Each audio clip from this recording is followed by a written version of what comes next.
Okay guys, चलिए पूरा focus अब इधर होना चाहिए क्योंकि जो चैप्टर अब हम स्टार्ट कर रहे हैं उसका नाम है कैश फ्लो स्टेटमेंट। और मेरा पर्सनल फेवरेट चैप्टर है ये पूरी 12th क्लास में। और मैं आपको गारंटी देता हूं after 5 classes of cash flow statement ये चैप्टर भी आपको फेवरेट लगना लगेगा। और जब आप 12th क्लास के एंड में भी आओगे तो भी आप बोलोगे यार कैश फ्लो स्टेटमेंट जैसा चैप्टर हमने नहीं किया जिसको करने में बड़ा मजा आता था।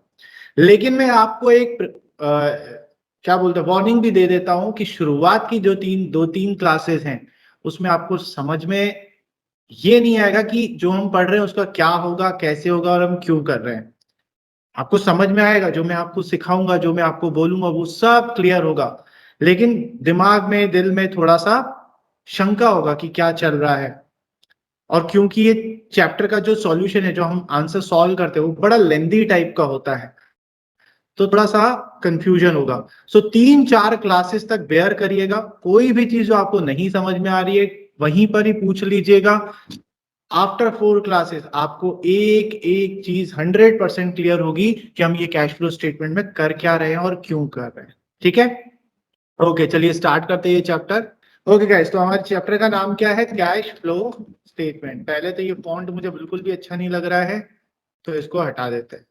चलिए, ये फॉन्ट ठीक है, कैश फ्लो स्टेटमेंट। अब गाइस, कैश फ्लो स्टेटमेंट नाम सुनकर ही हमें क्या समझ में आता है कि हम क्या करने वाले हैं? एक स्टेटमेंट बनाने वाले हैं।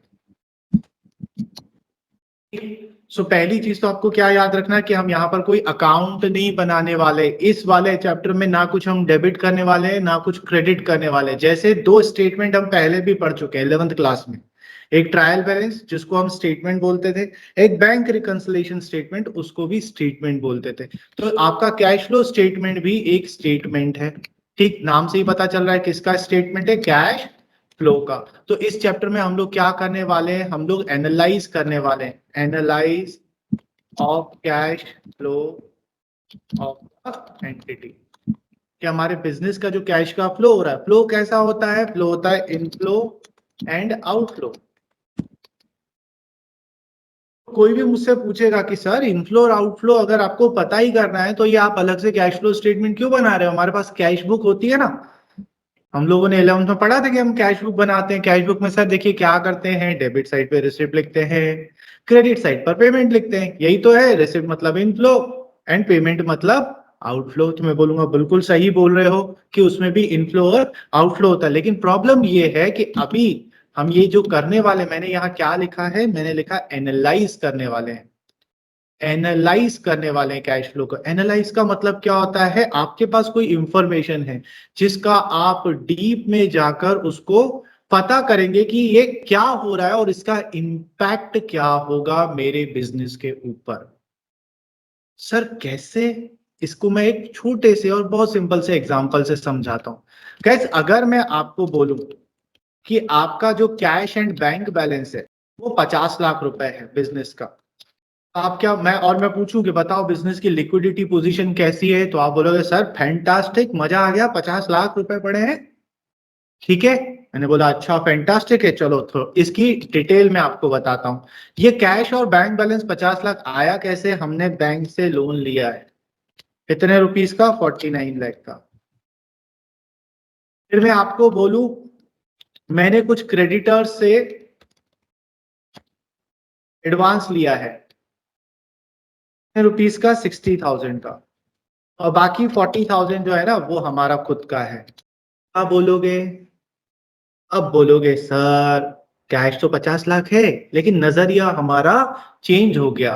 क्यों? क्योंकि सर आपके पास 50 लाख है लेकिन ये 50 लाख में से 49 लाख रुपीस की तो लायबिलिटी है जो हमें वापस करनी है। सो मैं आपको यहाँ क्या बताना चाह रहा हूँ कि अभी तक हमने जो कैश बुक बनाई थी, कैश बुक आपको बैलेंस पता करके देता था कितना बैलेंस है। ठीक है, लेकिन अब हम क्या करेंगे? उस कैश को एनालाइज करेंगे। कैश को एनालाइज करना क्यों जरूरी है? क्योंकि बोला जाता है that cash is the life blood of the business. जैसे एक शरीर में ब्लड काम करता है, ब्लड के बिना आपका बॉडी का कोई भी ऑर्गन प्रॉपरली वर्क नहीं कर पाएगा, इसी तरह अगर आपके बिजनेस में कैश, तो जब मैं कैश की बात करता हूं तो प्योर कैश की नहीं, आपके बैंक बैलेंस की भी बात कर रहा हूं।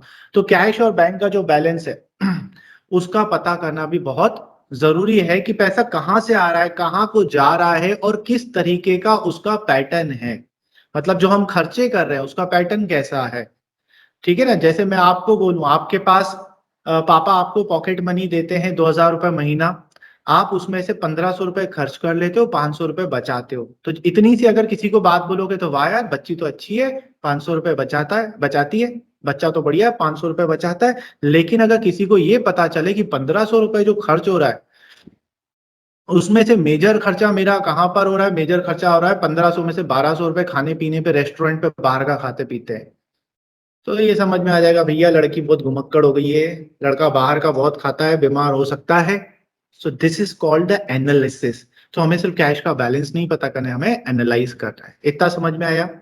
चलिए, सो हम लोग क्या करने वाले हैं, cash flow, analyse of cash flow करने वाले हैं।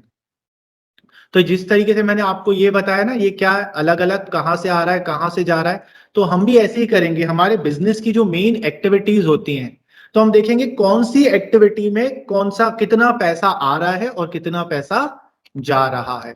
तो हम लोग क्या करने वाले हैं, cash flow statement is a statement which shows the inflow and outflow cash and cash equivalent. ये वर्ड याद रखिएगा। मतलब वो सिर्फ कैश का इनफ्लो या आउटफ्लो नहीं बताने वाला है, क्या करने वाला है, कैश और कैश इक्विवेलेंट, मतलब मेरे बिजनेस में कैश या कैश के जैसी जितनी भी चीजें हैं सबका एनालाइज करने वाले हैं। Cash and cash equivalent from, कहां से, operating activities and financing activities. Sir ये क्या है, गाइस ये बिजनेस के वो काम है जो बिजनेस, जो हर बिजनेस यही तीन काम करता है। आप आपके बिजनेस में जब काम होता है ना, जो भी आप बिजनेस करते हो ना, बिजनेस में यही हमारी तीन मेन एक्टिविटी रहती है, यही हम तीन काम करते हैं। क्या करते हैं, ऑपरेटिंग, इन्वेस्टिंग एंड फाइनेंसिंग। मतलब फाइनेंसिंग मतलब पैसे का अरेंजमेंट करना, पैसा लाना, कैपिटल लगाना, लोन्स लेना, ऐसा वगैरह। फिर पैसे आने के बाद उसको हम इन्वेस्ट करते हैं, किस में इन्वेस्ट करते हैं, फिक्स एसेट्स में। एसेट्स खरीदते हैं, फिक्स एसेट्स और करंट एसेट्स खरीदते हैं, इन्वेस्टिंग एक्टिविटी। और फिर पैसा आ गया, इन्वेस्ट कर दिया, अब क्या करते हैं, ऑपरेट करते हैं, चलाते हैं बिजनेस को। तो ये हमारे बिजनेस की तीन मेन एक्टिविटी है, कौन सी, financing, investing and operating activity. तो कोई भी हमसे अगर आप पूछेगा तो हम क्या बोलेंगे, cash flow statement is a statement which shows the inflow. Inflow को हम लोग क्या बोलते हैं, सोर्सेस, कहां से पैसा आ रहा है। एंड आउटफ्लो, आउटफ्लो को हम क्या बोलते हैं, एप्लीकेशन, आपको पैसा अप्लाई हो रहा है, एप्लीकेशन ऑफ किसका, cash and cash equivalent from operating, investing and financing activity. इतना समझ में आया। तो कोई भी अगर हमसे पूछे कि कैश फ्लो क्या होता है, हम बता देंगे।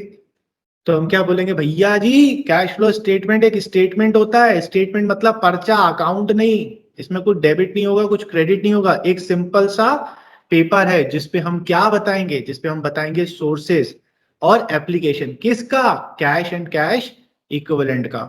सोर्सेज और एप्लीकेशन कौन से, ऑपरेटिंग, इन्वेस्टिंग एंड फाइनेंसिंग। समझ में आया, समझ में आया। चलिए बहुत, तो मैंने जो इतनी देर लगाई ना, अभी 7-8 मिनट लगाए सिर्फ what is cash flow statement के।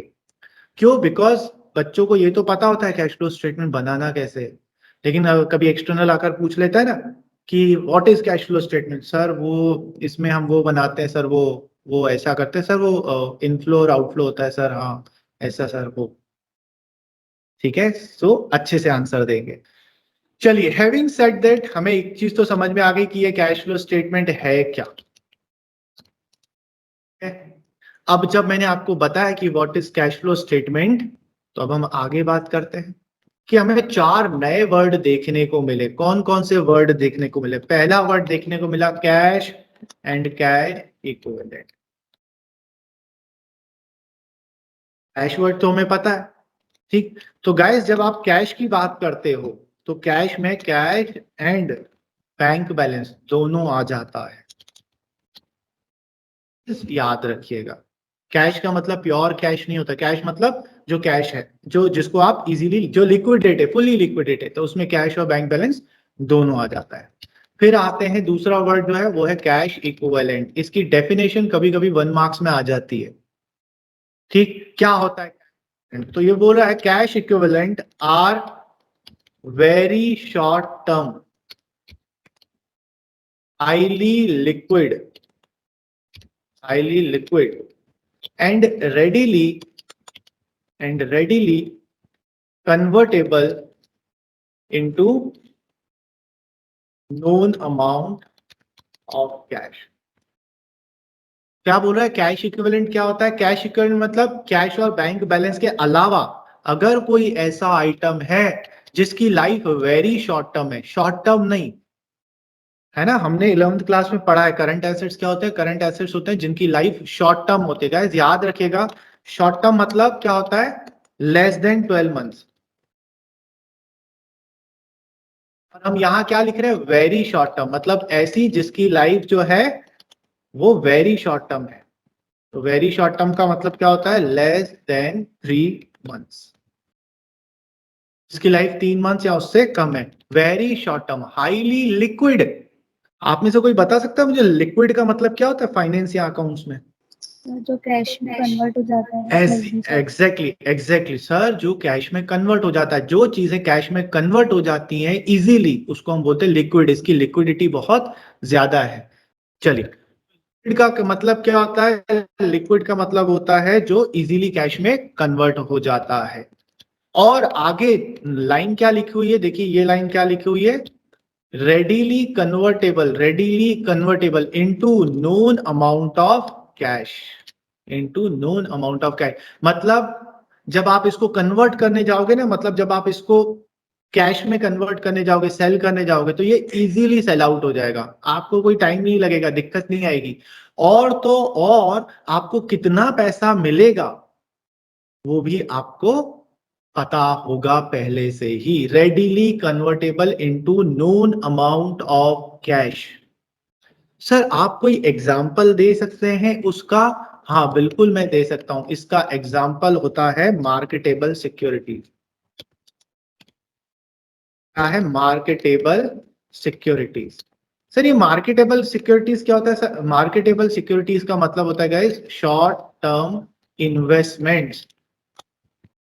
फाइनेंस में सिक्योरिटीज का मतलब क्या होता है? शेयर्स और डिबेंचर्स। आप जब खरीदते हो इन्वेस्टमेंट, तो कौन से investment? Short term investment. Sir इनको मार्केटेबल सिक्योरिटीज क्यों बोलते हैं? इनको मार्केटेबल सिक्योरिटीज इसलिए बोलते हैं क्योंकि ये इन्वेस्टमेंट्स, ये शेयर्स यहाँ डिबेंचर्स यहाँ बॉन्ड्स खरीदे जाते हैं। किस पर्पज से? कि जैसे ही मार्केट में प्राइस रेज होगा मैं इमीडिएटली सेल आउट कर दूंगा।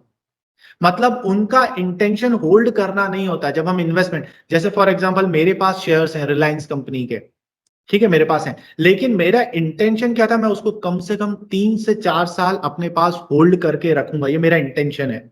बेचूंगा या नहीं बेचूंगा वो अलग बात है, लेकिन जब खरीदा था तब इंटेंशन क्या था? मैं उसको लंबे टाइम तक होल्ड करूंगा। तो ये शॉर्ट टर्म इन्वेस्टमेंट नहीं है। वो इन्वेस्टमेंट जो आप खरीदते हो कि अगर कल ही प्राइस बढ़ जाएगा ना, कल भी बेच दूंगा, ऐसे इन्वेस्टमेंट को बोलते हैं मार्केटेबल सिक्योरिटीज। तो गाइस जो मार्केटेबल सिक्योरिटीज होती है ना, वो कैश इक्विवेलेंट होती है। सर कैसे? देखो पहली बात तो वो वेरी शॉर्ट टर्म है, क्योंकि उसको खरीदते वक्त आपका इंटेंशन ये था कि एज सून एज अच्छा प्राइस मिलेगा बेच दूंगा। Very short term. Highly liquid मतलब इजीली कन्वर्ट हो जाएगा। मुझे क्या करना है? अपने ब्रोकर को फोन करना है, भैया जी मेरे शेयर्स इतने बेच दो, और वो बिक जाएंगे, टाइम नहीं लगेगा। रेडीली कन ओ हाईली लिक्विड। और तीसरा, सर आपको पता है क्या कितना पैसा मिलेगा? हाँ पता है। क्यों? क्योंकि वो जो इन्वेस्टमेंट मैंने खरीदे हैं, जो शेयर्स मैंने खरीदे हैं, उनकी प्राइस वो स्टॉक मार्केट के ट्रिगर पे चलती रहती है ना, उतना ही मिलेगा मुझे, ना उससे ज्यादा ना उससे कम। तो ये क्या हो गए आपके कैश इक्विवेलेंट। समझ में आया? कैश की तरह ही होते हैं। सर और क्या एग्जांपल हो सकता है? गाइस हमारे सिलेबस में 3 चीजें हैं जो हमें बोला गया है। कौन कौन सा बोला गया है? एक मार्केटेबल सिक्योरिटीज, एक शॉर्ट टर्म इन्वेस्टमेंट, एक करंट इन्वेस्टमेंट। इन तीनों को हम लोग क्या करेंगे? कैश इक्विवेलेंट की तरह ही ट्रीट करेंगे। ये समझ में आया? कैश इक्विवेलेंट क्या होता है समझ में आया? मतलब हमारा जो कैश फ्लो स्टेटमेंट है ना, वो सिर्फ कैश का एनालिसिस नहीं करता, कैश या बैंक का एनालिसिस नहीं करता, वो कैश, बैंक और कैश इक्विवेलेंट सबका एनालिसिस करता है। डन? कोई डाउट नहीं? ग्रेट। अब आगे जो मैं बता रहा हूं ना गाइज, ये चीज आपको पूरे कैश फ्लो स्टेटमेंट चैप्टर में काम आएगी, ध्यान से सुनते जाइएगा। वो 3 वर्ड, एक तो कैश इक्विवेलेंट, अब दूसरा इन तीनों एक्टिविटीज को समझेंगे। सर ये है क्या एक्टिविटीज? चलिए वन बाय वन। सबसे पहले यहाँ ऑपरेटिंग लिखा है, लेकिन मैं हमेशा उल्टा शुरू करता हूं। ऐसा क्यों? क्योंकि मैं उल्टा पैदा हुआ था इसलिए। चलिए सेकंड कौन सा है? Operating financing activity. Guys financing activities का मतलब क्या होता है? पहले इसकी डेफिनेशन देखते हैं बुक की, फिर समझेंगे है क्या। क्या बोलता है financing activity? Any activity which changes the size and composition of the shareholders fund and borrowings of the entity। मतलब आपके बिजनेस में आपने कोई भी ऐसी ट्रांजैक्शन करा है जिसके कारण आपके बिजनेस की शेयर कैपिटल है ना, कंपनी की शेयर कैपिटल में अगर चेंज आ रहा है, उसको हम शेयर कैपिटल या फिर बोरोइंग्स का मतलब क्या होता है? लोन्स। तो अगर इन दोनों में अगर चेंज आ रहा है तो उसको हम बोलेंगे फाइनेंसिंग एक्टिविटी। क्या क्या वर्ड बोला हमने? बोला शेयर होल्डर्स फंड में चेंज आना चाहिए। चेंज मतलब इंक्रीज हो तो भी, डिक्रीज हो तो भी। ठीक है, सिर्फ सुनते मत रहिए। आपको लगे ना कोई चीज इंपॉर्टेंट है तो अपने नोट्स अपने हिसाब से बनाते रहेगा, ये तो आपको मिल जाएगा, लेकिन समझिएगा बड़े ध्यान से। ठीक, शेयर होल्डर्स फंड। और दूसरा वर्ड क्या बोला? बोरोइंग्स।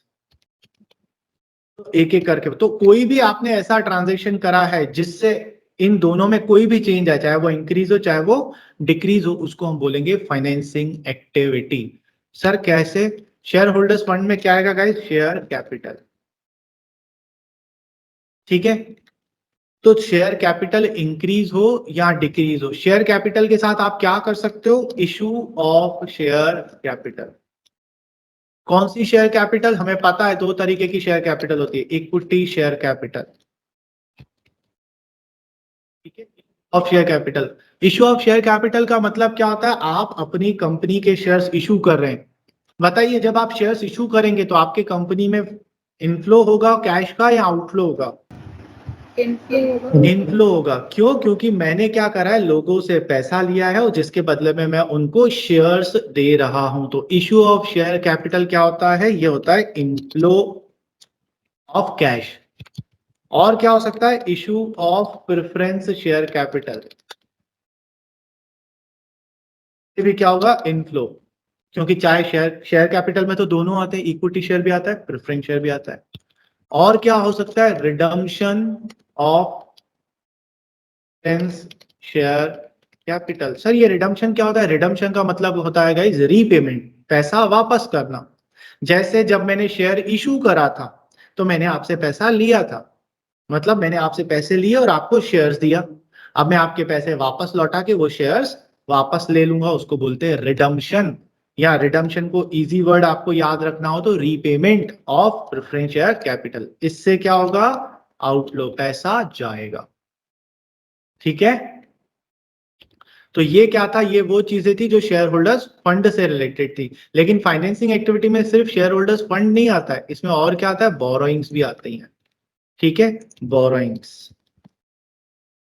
बोरोइंग्स का मतलब क्या होता है गाइस? बोरोइंग्स का मतलब होता है लोन्स, जो हम लोन लेते हैं, उधार। ठीक है, तो यहां जब आप डेफिनेशन देखोगे तो यहाँ बोरोइंग्स में ना ऐसा नहीं लिखा हुआ है कि लॉन्ग टर्म बोरोइंग्स या शॉर्ट टर्म बोरोइंग्स, सिर्फ बोरोइंग्स वर्ड लिखा है। इसका मतलब क्या है? इसका मतलब है चाहे वो लॉन्ग टर्म बोरोइंग हो चाहे वो शॉर्ट टर्म बोरोइंग्स हो, दोनों की दोनों फाइनेंसिंग एक्टिविटी में आएगी। सर बोरोइंग्स में क्या क्या आ जाता है? सर बोरोइंग्स में आता है डिबेंचर्स, लोन्स, और क्या आता है? डिपॉजिट्स, बॉन्ड्स, ये सारे आ जाते हैं बोरोइंग्स में। सो बोरोइंग्स का मतलब क्या होता है? उधार। उधार मतलब कैसे? डिबेंचर आपकी कंपनी ने इशू करा है, या फिर लोन लिया है, या फिर बॉन्ड्स इशू करे हैं, या फिर पब्लिक से डिपॉजिट लिया है। ये सारे लॉन्ग टर्म और शॉर्ट टर्म, चाहे लॉन्ग टर्म हो चाहे शॉर्ट टर्म। इसके बाद गाइस आपने एक और वर्ड सुना होगा, बैंक ओवरड्राफ्ट। तो याद रखिएगा बैंक ओवरड्राफ्ट भी बोरोइंग्स का पार्ट होता है। ये बात और है कि वो शॉर्ट टर्म बोरोइंग होती है, पर होती तो बोरोइंग ही है, वो भी एक तरीके का लोन होता है। ये समझ में आया? चलिए, तो हमने क्या पढ़ा, बोरोइंग्स में क्या आएगा, long term and short term दोनों। तो मैंने क्या क्या बताया, debentures, loans, deposits, bonds, bank overdraft, ये सारी बोरोइंग्स में आएंगी। अब इनके साथ क्या क्या हो सकता है, आप क्या कर सकते हो, आप कर सकते हो इशू ऑफ डिबेंचर और बॉन्ड्स। आप बॉन्ड्स या डिबेंचर को इशू कर सकते हो, इससे भी क्या होता है, इनफ्लो होता है, पैसा आता है। मतलब आपने लोगों से उधार लिया, जिसके बदले आपने उनको डिबेंचर्स या बॉन्ड्स दे दिए, तो इससे भी क्या होता है, इनफ्लो। और क्या कर सकते हैं आप, लोन टेकन, आप लोन ले सकते हो, लोन लेने से भी क्या होगा, इनफ्लो। तो आप गाइस देखिए, याद रखिएगा, आप जब लोन लोगे तो आप बोलोगे सर लोन से तो लायबिलिटी बढ़ती है। हाँ, लायबिलिटी बढ़ती है, लेकिन बिजनेस में पैसा आता है। तो जब आप कैश फ्लो स्टेटमेंट बनाएंगे ना, आपको ये देखना है कि पैसा आ रहा है कि जा रहा है। लायबिलिटी बढ़ रही है, एसेट कम हो रहा है, हमें उससे मतलब नहीं, हमें किससे मतलब है, रोकड़े से, कैश। ठीक है, कैश से मतलब है, कैश आ रहा है या जा रहा है। सो लोन टेकन, लोन लोगे तो ये भी, इससे भी क्या होगा, इनफ्लो। और क्या कर सकते हैं guys, bank overdraft, increase in bank overdraft, increase in bank overdraft.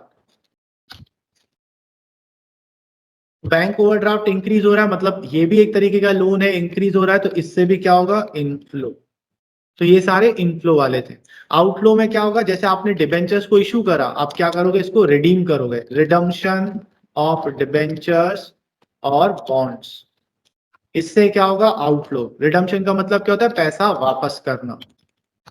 और क्या, जैसे लोन लिया था आपने यहां पर, ऐसे ही लोन वापस कर सकते हो, लोन रीपेड, आउटफ्लो। ऐसे ही जैसे आपका बैंक ओवरड्राफ्ट इंक्रीज हुआ था, decrease in bank overdraft. Bank overdraft decrease कब होता है, जब आप बैंक को ओवरड्राफ्ट का पैसा वापस कर देते हो, तो इससे भी क्या होगा, आउटफ्लो। ये समझ में आया गाइस? समझ में आया गाइस? चलिए, तो ये जो मैंने आपको एक्टिविटी बताई, अभी मैं लिखने के लिए दूंगा आपको, जो मैंने आपको एक्टिविटी बताई, ये मैंने क्या बताया आपको, ये डायरेक्ट है, डायरेक्ट एक्टिविटीज है फाइनेंसिंग की। कुछ इनडायरेक्ट भी होती है। कौन सी इनडायरेक्ट होती है गाइस, वो है आपकी इंटरेस्ट पेड या फिर डिविडेंड पेड। तो ये इनके, इनमें वर्ड ही पेड लिखा है, पेड लिखा है मतलब आउटफ्लो, ये भी आउटफ्लो। तो याद रखिएगा, interest paid and dividend paid ये भी किस में आते हैं, ये भी फाइनेंसिंग एक्टिविटी में आते हैं। ठीक है, ये भी किस में आते हैं, फाइनेंसिंग एक्टिविटी में। क्यों? क्योंकि इंटरेस्ट किससे रिलेटेड रहता है, इंटरेस्ट या तो लोन से रिलेटेड होगा, या तो डिबेंचर से रिलेटेड होगा, या तो बैंक ओवरड्राफ्ट से रिलेटेड होगा। तो जब बैंक ओवरड्राफ्ट या डिबेंचर्स फाइनेंसिंग एक्टिविटी है, तो उनका इंटरेस्ट भी फाइनेंसिंग एक्टिविटी में जाएगा। ऐसे ही डिविडेंड पेड क्यों आता है फाइनेंसिंग एक्टिविटी में सर, क्योंकि डिविडेंड किसको पे किया जाता है, शेयर होल्डर्स को। शेयर होल्डर्स मतलब शेयर कैपिटल। तो जब शेयर कैपिटल फाइनेंसिंग एक्टिविटी में है, तो उसका डिविडेंड भी फाइनेंसिंग एक्टिविटी में होगा। समझ में आया? समझ में आया? तो गाइस, इसको थोड़ा सा ध्यान से देख लीजिए कि कौन कौन सी चीजें इनफ्लो हैं और कौन कौन सी चीजें आउटफ्लो हैं। ये अगर आप देखना चाहते हैं, लिखना चाहते हैं, तो लिख लीजिए, ये फाइनेंसिंग एक्टिविटी के पार्ट है सारे। ये सारी चीजें फाइनेंसिंग एक्टिविटी में आती है।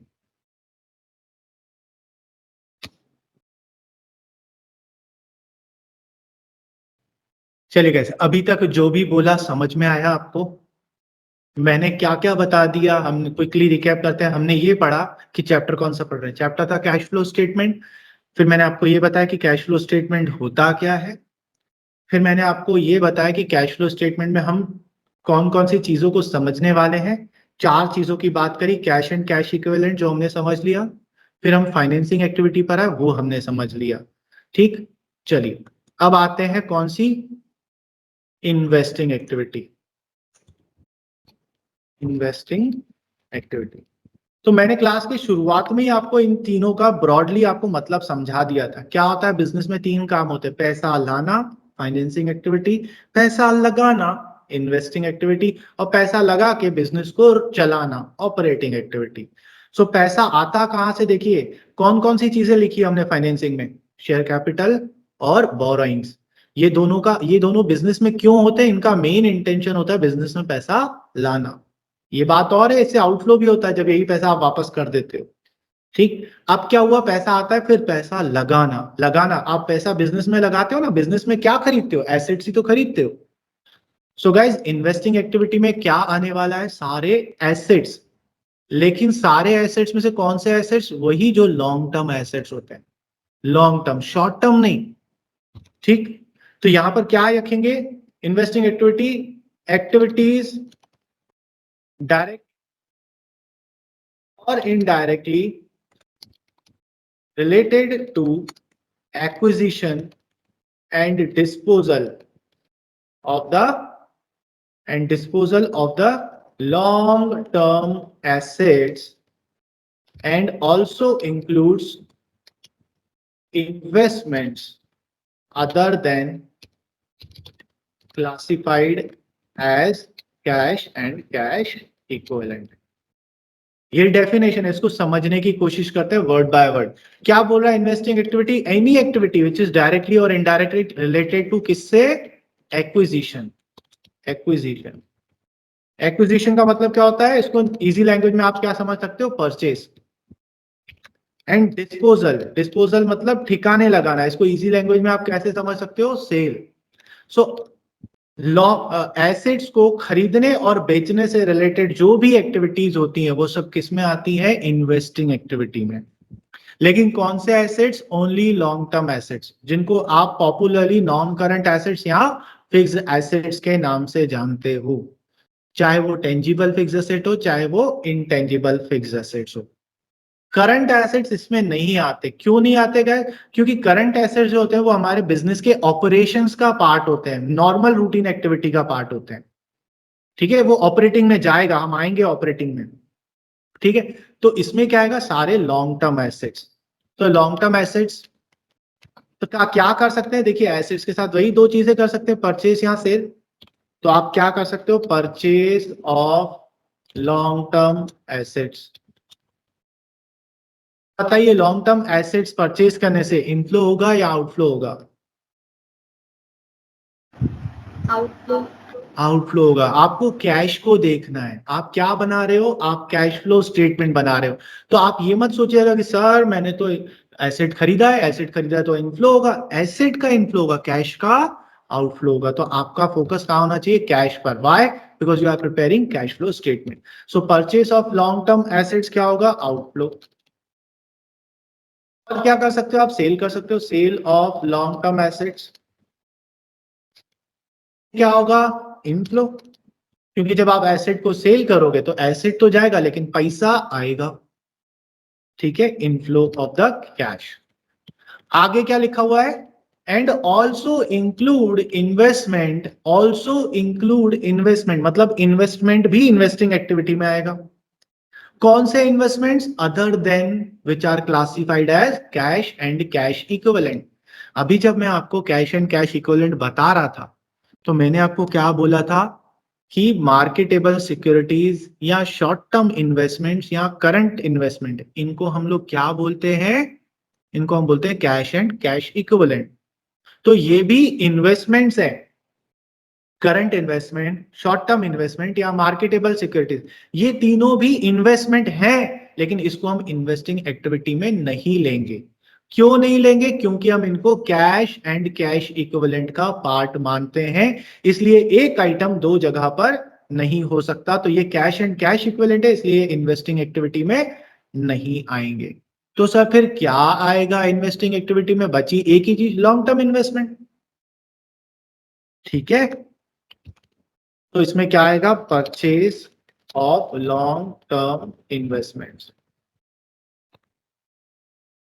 परचेज, इन्वेस्टमेंट को परचेज करोगे तो क्या होगा? आउटफ्लो कैश का।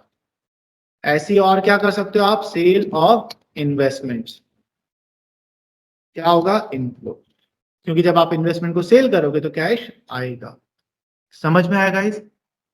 समझ में आया गाइस? तो सीधी सी बात याद रखिएगा, लॉन्ग टर्म एसेट्स और लॉन्ग टर्म इन्वेस्टमेंट ये सारे के सारे कहां आते हैं? इन्वेस्टिंग एक्टिविटी में। Sir current investment cash and cash equivalent में जाएगा। डन? चलिए, तो ये चार चीजें हमने देखी, ये डायरेक्ट एक्टिविटीज है। इनडायरेक्ट एक्टिविटीज इसमें कौन सी होती है गाइस? इसमें आता है इंटरेस्ट रिसीव्ड, आ जाता है इसमें डिविडेंड रिसीव्ड। अच्छा गाइस, इसमें एक और चीज आएगी, पहले तो ये हटा देता है। ठीक, तो हमने क्या क्या पढ़ा? Purchase of long term asset, sale of long term asset, purchase of long term investment, sale of long term investments. और इसमें क्या आ जाएगा? इसमें और एक चीज आती है, लोन्स एंड एडवांसेस। अरे सर ये क्या बोल रहे हो? आपने तो अभी बोला था लोन्स है जो, वो तो फाइनेंसिंग में आता है। गाइस वो लोन टेकन था, वो चीजें थी जो आपने लोन लिया था। ये क्या लिखा हुआ है? लोन्स नहीं लिखा हुआ, इधर लिखा हुआ है लोन्स एंड एडवांसेस। इसका मतलब ये कौन से लोन्स की बात कर रहा है? ये उन लोन्स की बात कर रहा है जो हम देते हैं। जैसे आप लोन लेते हो ना, ऐसे कभी कभी आप लोन दे भी सकते हो। सर हम कैसे पहचानेंगे कि कौन सा लोन लिया है, कौन सा लोन दिया है? सो गाइस याद रखिएगा, सिर्फ लोन वर्ड लिखा हुआ है इट मींस आपने लोन लिया है, लायबिलिटी। और अगर आपने लोन दिया है किसी को तो उसमें लोन्स एंड एडवांसेस वर्ड लिखा होता है। ये चीज समझ में आई? तो लोन्स एंड एडवांसेस भी एक तरीके का इन्वेस्टमेंट होता है, ये भी इन्वेस्टिंग एक्टिविटी में आता है। तो अगर लोन्स एंड एडवांसेस में इंक्रीज हो रहा है, increase in loans and advances, तो इससे क्या होगा? इससे भी आउटफ्लो होगा। सर आउटफ्लो कैसे? लोन्स और एडवांस तो बढ़ रहा है। अरे हमने दिया है, दिया है मतलब हमारा, हमने जो दिया है वो बढ़ रहा है, दिया है मतलब आउटफ्लो होगा। ठीक है, S increase in loans and advances, इससे क्या होगा? इससे इनफ्लो होगा। ठीक है, चलिए उसके इतना समझ में आ गया। ये डायरेक्ट एक्टिविटीज थी। इनडायरेक्ट एक्टिविटीज कौन सी है? इंटरेस्ट रिसीव्ड और डिविडेंड रिसीव्ड। अरे सर पर इंटरेस्ट और डिविडेंड तो आपने फाइनेंसिंग एक्टिविटी में बोला था गाइस, वो पेड था, वो पेड था, ये रिसीव्ड है। तो सर ऐसा कैसे हो गया कि पेड फाइनेंसिंग हो गया, रिसीव्ड इन्वेस्टिंग हो गया? चलिए इसको समझते हैं। जब आपने इंटरेस्ट पे किया तो क्यों, किसके ऊपर पे करा? डिबेंचर्स या लोन के ऊपर। कौन से लोन? जो आपने लिए थे। तो लोन लेना फाइनेंसिंग एक्टिविटी होता है, इसलिए उसके ऊपर इंटरेस्ट देना भी फाइनेंसिंग एक्टिविटी होगा। पर जो इंटरेस्ट रिसीव्ड है गाइस, इंटरेस्ट आपको क्यों मिला होगा? क्योंकि आपने किसी को लोन दिया होगा या तो आपने किसी और कंपनी के डिबेंचर्स परचेस करे होंगे। तो जब हम लोन देते हैं या डिबेंचर्स परचेज करते हैं तो वो इन्वेस्टमेंट कहलाता है ना? आप किसी कंपनी के अगर शेयर्स या डिबेंचर्स खरीदोगे तो आप क्या बोलोगे? आप उसे शेयर कैपिटल थोड़ा ना बोलोगे, आप तो उसे अपना इन्वेस्टमेंट बोलोगे। शेयर कैपिटल कब होता है? जब हम शेयर्स को इशू करते हैं। और यहां क्या कर रहे हैं? हम शेयर्स को या डिबेंचर्स को, इन्वेस्टमेंट्स को खरीद रहे हैं। तो वो जब इन्वेस्टमेंट को खरीद रहे हैं तो वो इन्वेस्टिंग एक्टिविटी है, तो उसके ऊपर जो इंटरेस्ट मिलेगा वो भी इन्वेस्टिंग एक्टिविटी होगा। ऐसे जो डिविडेंड मिल रहा है, वो डिविडेंड किसके ऊपर मिल रहा है? जब आपने किसी और कंपनी के शेयर्स खरीदे होंगे। शेयर्स खरीदना is a investing activity, investing activity है, तो उसके ऊपर जो डिविडेंड मिलेगा वो भी इन्वेस्टिंग एक्टिविटी होगा। कोई डाउट? कोई डाउट नहीं? ग्रेट। अब इसमें एक तो ये रिसीव्ड है, वर्ड रिसीव्ड लिखा है मतलब इनफ्लो।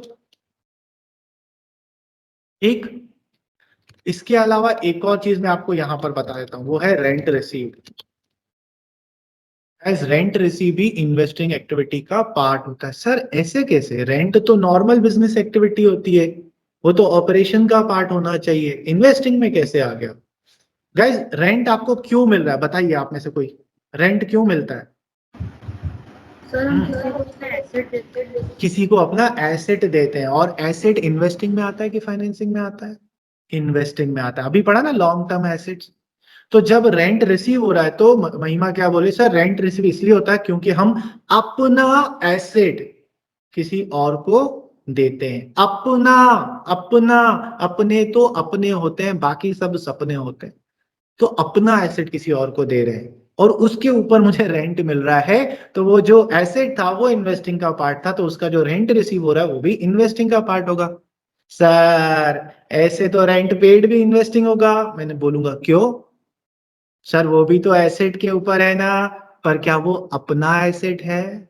जब आप रेंट पे कर रहे हो तो क्या वो आपका अपना एसेट है? मैंने क्या बोला, अपने तो अपने होते हैं, बाकी सब सपने होते हैं। तो जो अपना एसेट है उसके ऊपर जब रेंट रिसीव होगा तो वो इन्वेस्टिंग होगा। लेकिन जब हम रेंट पे करते हैं तो वो दूसरों का एसेट है, वो सपने हैं, तो वो इन्वेस्टिंग एक्टिविटी का पार्ट नहीं होगा। समझ में आया? बहुत सारे स्टूडेंट्स को ये तो पता होता है कि रेंट रिसीव इन्वेस्टिंग होता है, लेकिन रीजन नहीं पता होता है। क्लियर है? ठीक है, तो याद रखिएगा, अपने तो अपने होते हैं, बाकी सब सपने होते हैं। सर डिविडेंड रिसीव का बता दीजिए। बेटा डिविडेंड रिसीव अपने को किस पर होता है? डिविडेंड रिसीव होता है शेयर्स के ऊपर। कौन से शेयर्स के ऊपर? वो शेयर्स जो हमने खरीदे होंगे, तभी तो हमें डिविडेंड मिलेगा ना, जो हमने खरीदे। और जब हम शेयर्स खरीदते हैं तो वो तो इन्वेस्टमेंट कहलाता है। ओके समझ में आया? Yes. Great. So dividend receive, interest received और रेंट रिसीव, तो ये लिख लीजिए कि इन्वेस्टिंग एक्टिविटी में क्या क्या आता है। इन्वेस्टिंग एक्टिविटी में याद रखिएगा, लॉन्ग एसेट्स एंड इन्वेस्टमेंट्स। और इसके मैंने आपको एक्टिविटीज भी बता दी, इसको नोट कर लीजिए।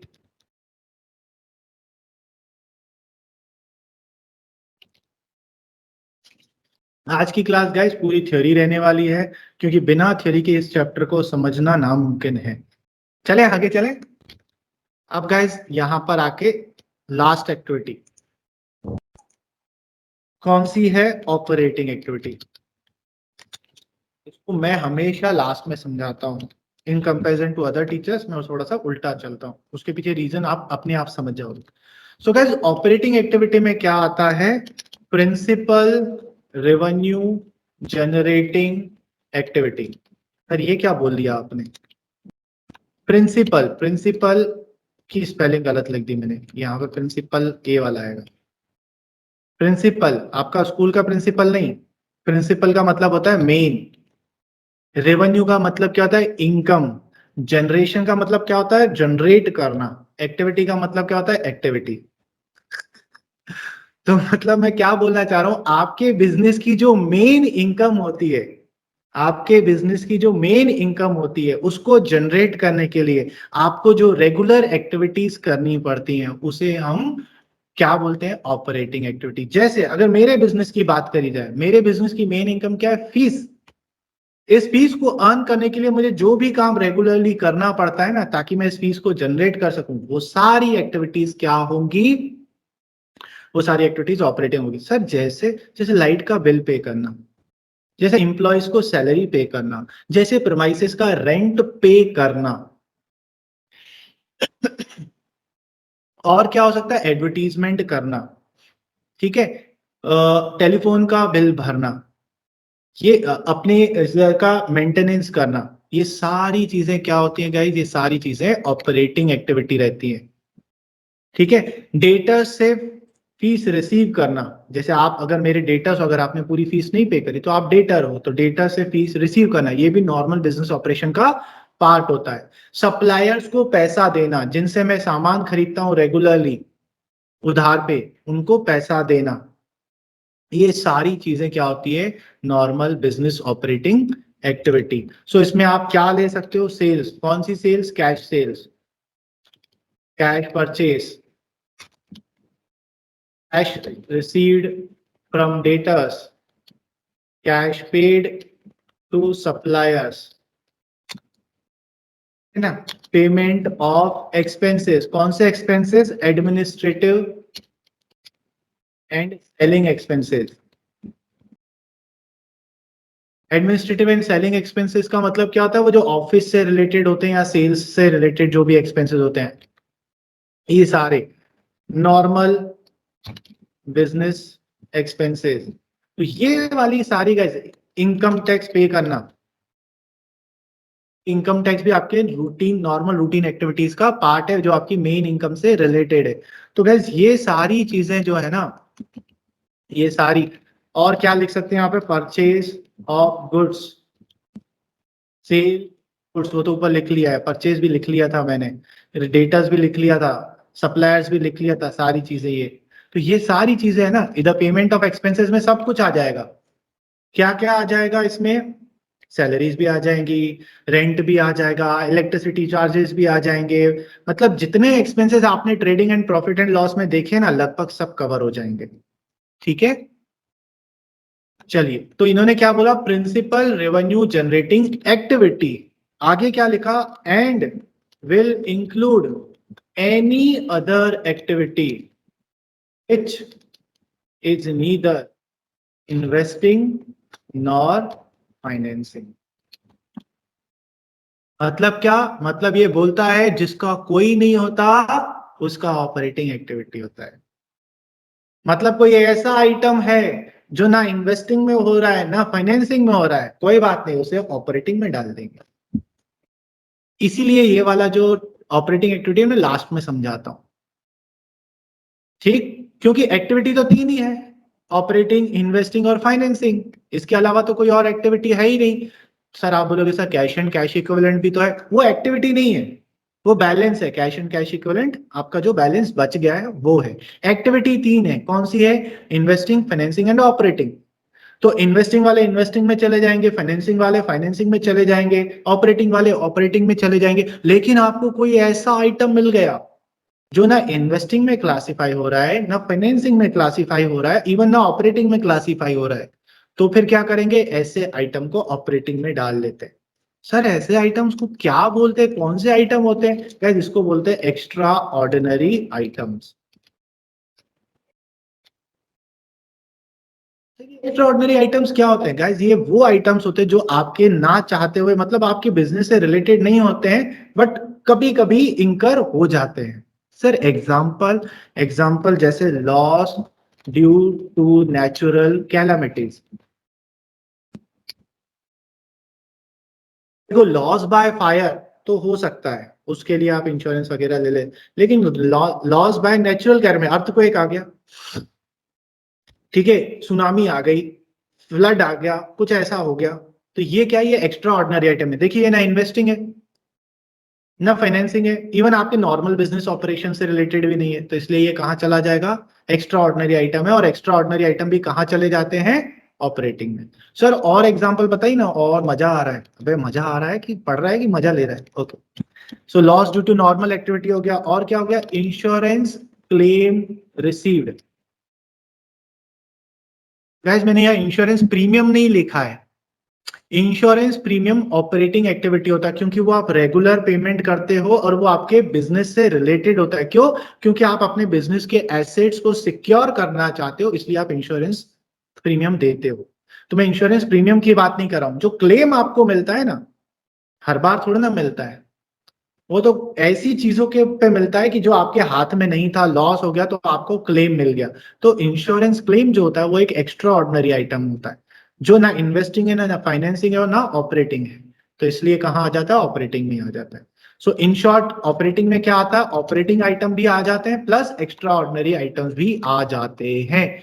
अगर मैं ऑपरेटिंग की यहाँ लिस्ट बनाने बैठूं ना तो बहुत बड़ी लिस्ट बना दूंगा, लेकिन मैंने आपको बता दिया क्या आ जाएगा, जो आपके नॉर्मल बिजनेस ऑपरेशन से रिलेटेड है वो, और जो एक्स्ट्रा ऑर्डिनरी आइटम्स है वो ऑपरेटिंग में आ जाएंगे। ये क्लियर है सबको?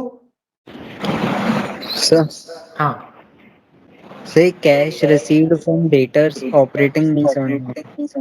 देखो बेटा, जो जैसे मैं तुमसे फीस रिसीव करता हूं तो वो मेरे बिजनेस की नॉर्मल एक्टिविटी है। दो एग्जांपल लेता हूं है ना, एक कि तुम मेरे डेटर हो, तुम मुझे फीस दे रहे हो, दूसरा बैंक है मुझे लोन दे रही है, इनमें से कौन सा मेरा नॉर्मल बिजनेस ऑपरेशन है? फीस वाला। फीस वाला, इसलिए वो ऑपरेटिंग है। लोन लेना मेरा नॉर्मल काम नहीं है, हाँ बिजनेस से रिलेटेड है, बट ये मेरे बिजनेस के ऑपरेशन से रिलेटेड नहीं है। मेरा काम क्या है, पढ़ाना, टीचिंग, सर्विस प्रोवाइड करना। लोन लेना is not related to service जो मैं दे रहा हूं। लोन किससे रिलेटेड है, मैं अपने बिजनेस को एक्सपांड करना चाहता हूं। तो क्या पढ़ाने के लिए लोन लेना जरूरी है? नहीं। अपने बिजनेस को एक्सपांड करने के लिए लोन लेना जरूरी है, लेकिन कैश रिसीव फ्रॉम डेटर्स या कैश पेड टू सप्लायर्स ये जरूरी है। जैसे अगर तुम एक ट्रेडर हो तो तुम सामान खरीदोगे, तो सामान के लिए आपको पैसा देना पड़ेगा, तो ये नॉर्मल बिजनेस ऑपरेशन है।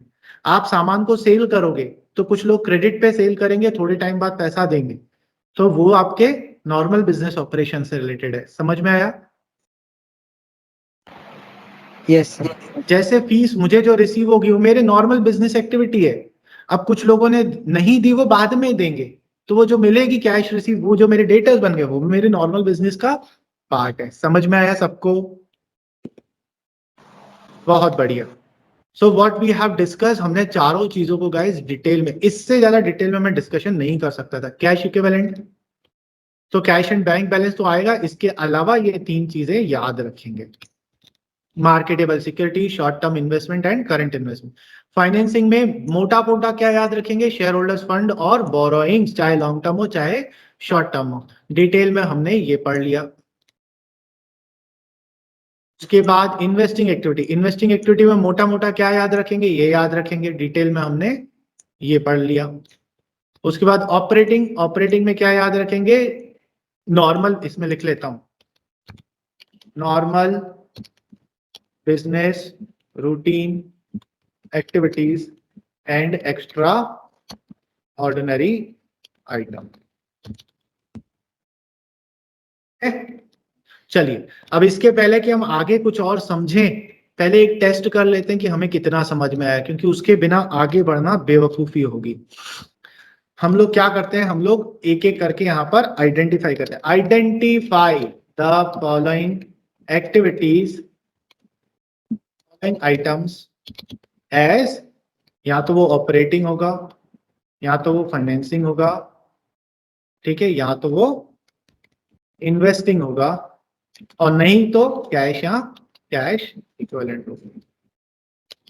ठीक, सो मैं क्या करता हूं, यहां पर एक आइटम लिखता जाऊंगा और यहां पर मैं बना लेता हूं ऑपरेटिंग, इन्वेस्टिंग, फाइनेंसिंग, और यहां पर लिख लेता हूं कैश एंड कैश इक्विवेलेंट। ठीक है, चलिए पहला आइटम जैसे आपको यहां पर दे दिया, पहला आइटम आपको दिया कैश सेल्स, तो बताइए कैश सेल्स क्या होगा? इन्वेस्टिंग, ऑपरेटिंग या फाइनेंसिंग? ऑपरेटिंग। ऑपरेटिंग। ठीक है, तो यहां पर कैश सेल्स। उसके बाद दूसरा आइटम आपको दिया रेंट पेड, रेंट पेड कौन से? फाइनेंसिंग। क्यों फाइनेंसिंग होगा बेटा? फाइनेंसिंग में आपने क्या पढ़ा है? दो चीजें, या तो वो शेयर कैपिटल से रिलेटेड हो, या तो वो बोरोइंग्स लोन वगैरह से रिलेटेड हो। क्या ये दोनों में से किसी से रिलेटेड है? नहीं, तो रेंट पेड किस में आएगा? ऑपरेटिंग में आएगा। सर ऑपरेटिंग में क्यों आएगा? क्योंकि रेंट आप किसका पे करते हो? प्रीमाइसेस का या मशीन का। उस प्रीमाइसेस का आप क्या करते हो? उसमें आप अपना बिजनेस कंडक्ट करते हो, मतलब वो आपकी नॉर्मल बिजनेस रूटीन एक्टिविटी से रिलेटेड है, इसलिए रेंट पेड जो होगा वो ऑपरेटिंग होगा। समझ में आया? बहुत बढ़िया। इसके बाद रेंट रिसीव्ड, ये रेंट रिसीव किस में आएगा? Investing activities. यस, अभी हमने पढ़ा था। ठीक है, रेंट रिसीव किस में आएगा? इन्वेस्टिंग एक्टिविटी में। डाउट हो ना गाइस, उसी वक्त पूछ लेना। फिर आपसे पूछा issue of debentures, issue of debenture बताइए किस में आएगा? फाइनेंसिंग। फाइनेंसिंग में, क्योंकि डिबेंचर या शेयर कैपिटल से रिलेटेड जो भी चीज हो वो इसमें आ जाएगी, डिबेंचर। उसके बाद आपको बोला डिविडेंड पेड, बताइए किस में आएगा? डिविडेंड नहीं, डिविडेंड पेड आएगा फाइनेंसिंग में। डिविडेंड रिसीव्ड जो है वो इन्वेस्टिंग में आएगा। ठीक है, ओके। उसके बाद क्या है? Sale of patents. पेटेंट्स क्या होते हैं गाइस? इंटेंजिबल एसेट्स होता है ना? एसेट होता है, लॉन्ग टर्म फिक्स एसेट्स की तरह होता है, बट इंटेंजिबल होता है। और सारे फिक्स एसेट्स या लॉन्ग टर्म एसेट्स कहां पर आते हैं? इन्वेस्टिंग एक्टिविटी में। तो आपने सेल करा है पेटेंट्स को, पैसा आया होगा, ये इन्वेस्टिंग एक्टिविटी में आएगा। इसमें किसी को डाउट नहीं? उसके बाद हमें क्या दिया हुआ है, परचेज ऑफ मशीन। तो ये किसमें आएगा, purchase of machine? Sir investing. Investing. क्यों सर, ये फिक्स एसेट है, लॉन्ग टर्म एसेट है, सिंपल सी बात। उसके बाद क्या दिया हुआ है, चलिए देखें। हमें हमें बोला हुआ है टैक्स पेड। हम टैक्स पेड किसमें आएगा, ऑपरेटिंग। ऑपरेटिंग, क्योंकि फाइनेंसिंग। नॉर्मल। नहीं नहीं नहीं नहीं, ऑपरेटिंग। ऑपरेटिंग, क्योंकि इनकम टैक्स आप किस पे देते हो, इनकम के ऊपर। इनकम कैसे अर्न होती है, नॉर्मल रेगुलर एक्टिविटीज से ही होती है, ठीक है। उसके बाद हमको दिया हुआ है short term deposit in bank. Short term deposit in bank मतलब बैंक में आपका पैसा रखा हुआ है, बताइए किस में आएगा। वेरी गुड, किसने बोला ये, वेरी गुड वेरी गुड। क्या लिखा, तो यहां पर क्या होता है ना, कुछ बच्चे उलझ जाते हैं, क्यों, क्योंकि वर्ड लिखा हुआ है डिपॉजिट। तो डिपॉजिट से कुछ बच्चे फाइनेंसिंग भी समझ लेते हैं, है ना। फिर कभी कभी डिपॉजिट इन बैंक को बच्चे इन्वेस्टमेंट भी समझ लेते हैं। पर ये क्या बोल रहा है, आपके बैंक में जमा हुआ है पैसा, मतलब ये बैंक बैलेंस की बात कर रहा है। तो बैंक बैलेंस तो कैश इक्विवेलेंट रहता है, ठीक है। Very good. उसके बाद हमको क्या दिया हुआ है, ऑफिस एक्सपेंसेस। बताइए ऑफिस एक्सपेंसेस किस में आएगा, इन्वेस्टिंग। नॉर्मल ऑपरेटिंग में आएगा ना काव्य बेटा। तो क्योंकि ऑफिस एक्सपेंस मतलब नॉर्मल बिजनेस एक्टिविटी से रिलेटेड है, ठीक है। चलिए उसके बाद उन्होंने दिया हुआ है sale of marketable securities. Sale of marketable securities, बताइए किसमें आएगा।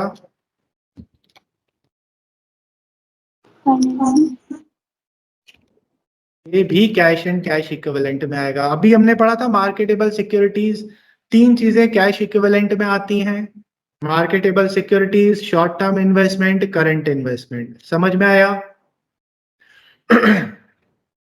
ग्रेट ग्रेट, बहुत बढ़िया। इसके बाद यहाँ पर लिखा हुआ है issue of share capital. Issue of share capital किस में आएगा गाइस, फाइनेंस। सिंपल, फाइनेंसिंग में anything which is related to share capital financing में आएगा, ठीक है। उसके बाद बोला है बैंक ओवरड्राफ्ट। बैंक ओवरड्राफ्ट किस में आएगा, financing. Yes very good, financing, क्योंकि ये भी एक तरीके का लोन होता है। अब दो और बचे हैं। ये बोल रहा है कमीशन रिसीव्ड। कमीशन रिसीव्ड बताइए किसमें आएगा, इन्वेस्टिंग। ये भी ऑपरेटिंग में आएगा। इन्वेस्टिंग में कैसे आएगा बेटा, काफी क्या लॉजिक लगाया। नहीं रेंट नहीं, नहीं नहीं नहीं, ऐसे रेंट हर रिसीव्ड इन्वेस्टिंग में नहीं आएगा। देखो कमीशन रिसीव क्यों होता है, आपके बिजनेस का कोई काम होगा, हाँ अगर आपको एसेट सेल या परचेज करने पे कमीशन मिला है तो अलग बात है, पर यहाँ पे ऐसा कुछ लिखा नहीं हुआ है। लिखा नहीं हुआ है तो आप क्या मानोगे, आपकी नॉर्मल बिजनेस में आपको कमीशन मिला है, तो इसलिए ये ऑपरेटिंग में आएगा। Now last one, income tax refund. Operating. Operating sir, जब इनकम टैक्स पेड इसमें है तो इनकम टैक्स रिफंड भी ऑपरेटिंग में होगा। एक और जगह मेरे पास बच गई, चलिए यहां पे लिखते हैं, रिडम्पशन ऑफ डिबेंचर्स किस में आएगा बताइए, फाइनेंसिंग। अरे बढ़िया भाई, यस यही होना चाहिए कि नाम सुने डिबेंचर, सर पता है डिबेंचर बोरोइंग है, डिबेंचर सुनो और फाइनेंसिंग में चले जाओ, शेयर कैपिटल सुनो और फाइनेंसिंग में चले जाओ, एसेट का नाम सुनो और फाइनेंसिंग में चले जाओ, और इन्वेस्टिंग में चले जाओ, और जो बचा कुछ है वो ऑपरेटिंग में चले जाओ। समझ में आया? सो गाइस आज की क्लास पूरी थ्योरेटिकल थी, क्या क्या समझा, जो मैं अब बोल रहा हूँ ना, तो ध्यान से सुनिएगा, कल की क्लास के लिए मेंटली प्रिपेयर कर रहा हूं मैं आपको। तो आज हमने क्या करा, आज हमने थ्योरेटिकल चीज पढ़ी है। क्या क्या पढ़ा, कैश फ्लो स्टेटमेंट होता क्या है, कैश इक्विवेलेंट होता क्या है, इन्वेस्टिंग एक्टिविटी होती क्या है, ऑपरेटिंग होती क्या है, फाइनेंसिंग क्या होती है, यही चीज हमने पढ़ा है, क्या होता है। ठीक है, अब कल की क्लास में अब बच क्या गया, थ्योरेटिकल पार्ट में बच गया कि कैश फ्लो स्टेटमेंट बनाने से फायदा क्या होता है, ऑब्जेक्टिव एडवांटेजेस, ठीक है, उसकी लिमिटेशंस, ये मैं अभी डिस्कस नहीं करूंगा, ये मैं डिस्कस करूंगा इस चैप्टर के एंड पर। तो कल क्या डिस्कस, नेक्स्ट क्लास में सर क्या डिस्कस करेंगे गाइस, नेक्स्ट क्लास में हम लोग सीखेंगे कैश फ्लो स्टेटमेंट बनेगा कैसे। और बिलीव यू मी, कल कोई क्वेश्चन नहीं सॉल्व होगा, कल सिर्फ फॉर्मेट के ऊपर ध्यान होगा हमारा, उस फॉर्मेट को सीखने में ही हमें 1.25 घंटा लग जाएगा। तो नेक्स्ट क्लास जो रहेगी वो पूरी किसके ऊपर रहेगी, फॉर्मेट के ऊपर रहेगी, कि कैश फ्लो स्टेटमेंट को किस तरीके से प्रेजेंट करना है और क्यों इसको इसी तरह प्रेजेंट करना है जैसा मैं आपको सिखाऊंगा, कोई और तरीका नहीं, इसी तरीके से प्रेजेंट करना पड़ेगा। ठीक है, सो प्लीज मेंटली रेडी रहिएगा, क्यों, क्योंकि नेक्स्ट क्लास बहुत टेक्निकल होने वाली है, बहुत सारी टेक्निकल चीजें हम लोग सीखेंगे। आज के लिए इतना ही करें गाइस,